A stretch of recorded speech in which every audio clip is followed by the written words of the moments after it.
Pada waktu malam di hari pertama pekan itu, berkumpullah murid-murid Yesus di suatu tempat dengan pintu-pintu yang terkunci, karena mereka takut kepada para pemuka Yahudi. Pada waktu itu datanglah Yesus, berdiri di tengah-tengah mereka dan berkata, "Damai bagi kamu." Sesudah berkata demikian, Yesus menunjukkan tangan dan lambungnya kepada mereka. Murid-murid itu bersuka cita ketika mereka melihat Tuhan. Lalu kata Yesus sekali lagi, "Damai bagi kamu. Sama seperti Bapa mengutus aku, demikian juga sekarang aku mengutus kamu." Sesudah berkata demikian, Yesus mengembusi mereka dan berkata, "Terimalah Roh Kudus.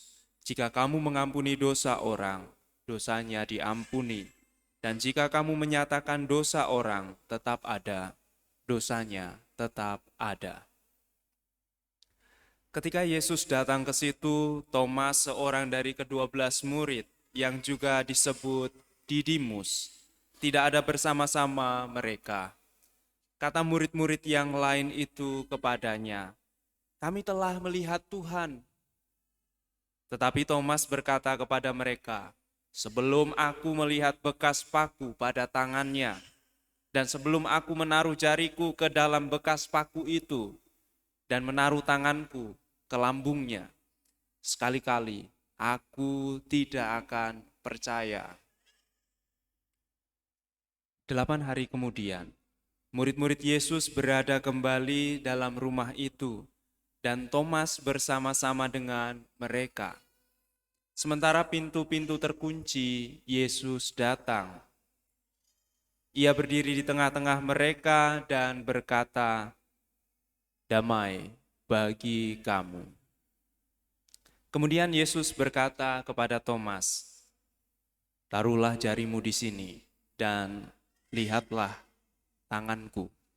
Ulurkanlah tanganmu dan taruhlah ke lambungku, dan jangan engkau tidak percaya lagi, melainkan percayalah." Thomas menjawab dia, "Ya Tuhanku dan Allahku." Kata Yesus kepadanya, "Karena engkau melihat aku, telah melihat aku, maka engkau percaya. Berbahagialah mereka yang tidak melihat namun percaya."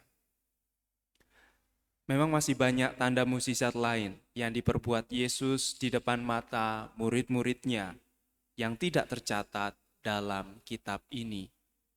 Tetapi hal-hal ini telah dicatat supaya kamu percaya bahwa Yesuslah Mesias, Putra Allah, dan supaya karena percaya kamu memperoleh hidup dalam namanya.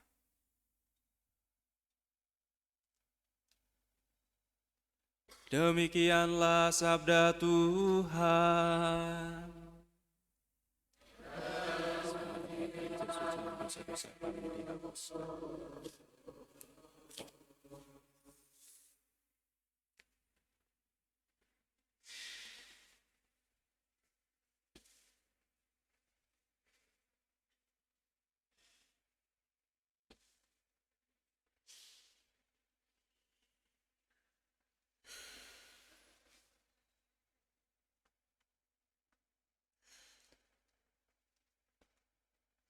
Berbahagialah mereka yang tidak melihat namun percaya. Suster, saudara-saudari, dan adik-adikku yang terkasih, sabda ini menguatkan iman kita, bahwa kita perlu percaya meskipun kita tidak melihat secara kasat mata, secara langsung kebangkitan Tuhan kita. Dalam Injil, Yesus menyebutkan berulang kali sampai 3 kali, "Damai bagi kamu." Pun kalau kita tidak melihat kehadiran Yesus, ketika damai itu ada di antara kita, maka kita sebenarnya telah merasakan dan melihat Tuhan. Maka berbahagialah mereka yang tidak melihat dengan mata, tetapi melihat dengan hati dan dengan demikian menjadi percaya. Percaya bukan hanya percaya bahwa Yesus yang wafat sungguh telah bangkit, tetapi percaya sampai pada iman yang dimiliki oleh Thomas meskipun awalnya ia ragu-ragu, tetapi setelah mengalami damai sejahtera Tuhan, percayanya sampai pada tingkat ini. Percaya bahwa Yesus sungguh Tuhanku dan Allahku. Sebutan yang digunakan oleh orang-orang Yahudi untuk menyebut Yahweh dikenakan kepada Yesus. Maka Yesus yang bangkit bukan seperti orang Lazarus yang mati kemudian dibangkitkan. Setelah bangkit dia tetap manusia. Tetapi Yesus yang bangkit dengan bekas luka-lukanya, dia adalah Tuhan dan Allah kita. Dan ini, iman ini kita peroleh bukan semata-mata dengan melihat, tetapi dengan seluruh hidup di kita merasakan damai sejahtera Tuhan. Menarik bahwa pernyataan iman Santo Thomas ini muncul bukan karena melihat mukjizat Lazarus yang dibangkitkan. Pengakuan iman ini bukan muncul saat Yesus mempergandakan roti dan ikan hingga sisa belasan bakul. Bukan juga karena Yesus merubah air menjadi anggur. Tetapi iman, kepercayaan Yesus adalah Tuhan dan Allah muncul setelah Thomas melihat bekas luka tangan, kaki, dan lambung Yesus. Ini melambangkan, menyimbolkan bahwa pengorbanan Tuhan kita Yesus Kristus itu sungguh-sungguh dialami. Bekas lukanya masih ada dan dengan bekas luka itu ia telah menang. Dan ketika melihat bekas luka-luka Yesus inilah Thomas merasakan kerahiman Allah. Kerahiman dalam perjanjian lama itu disebut hesed atau rahamim.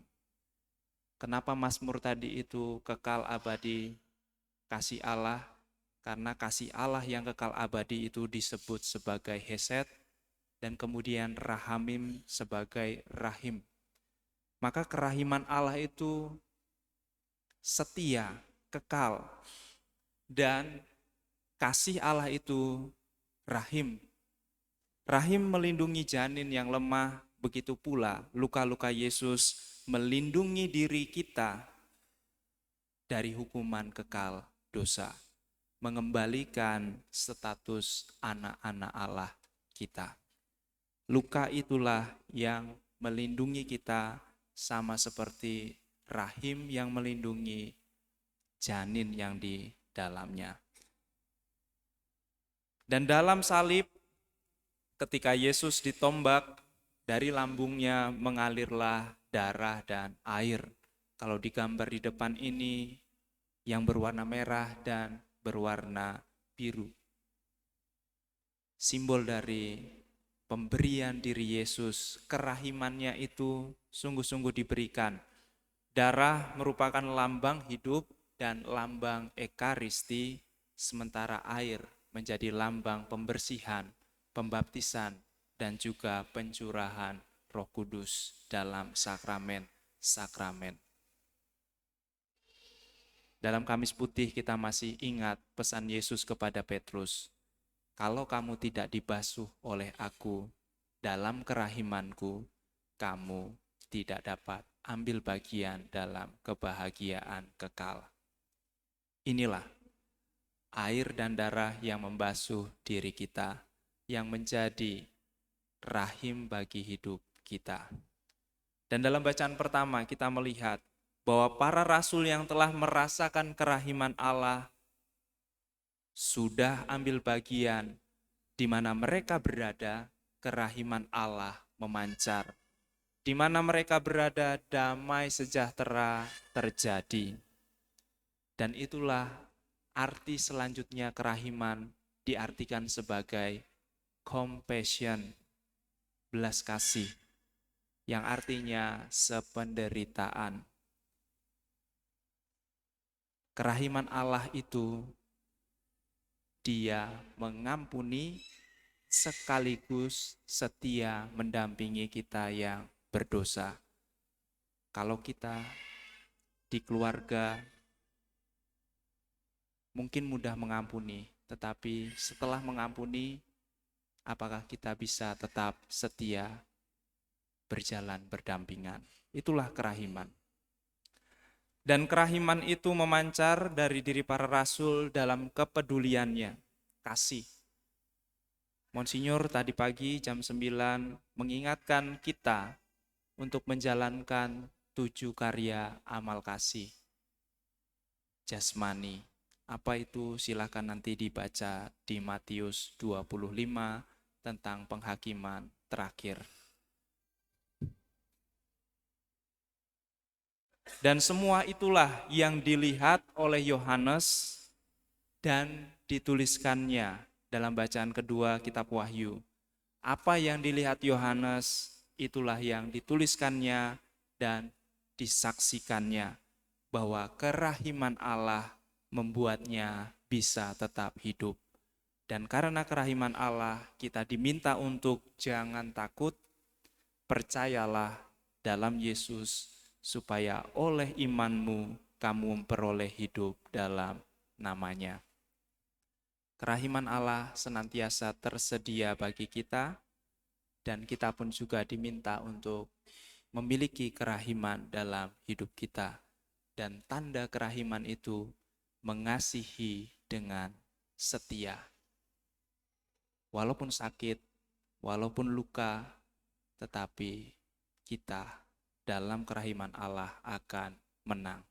Semoga Tuhan senantiasa beserta kita. Amin.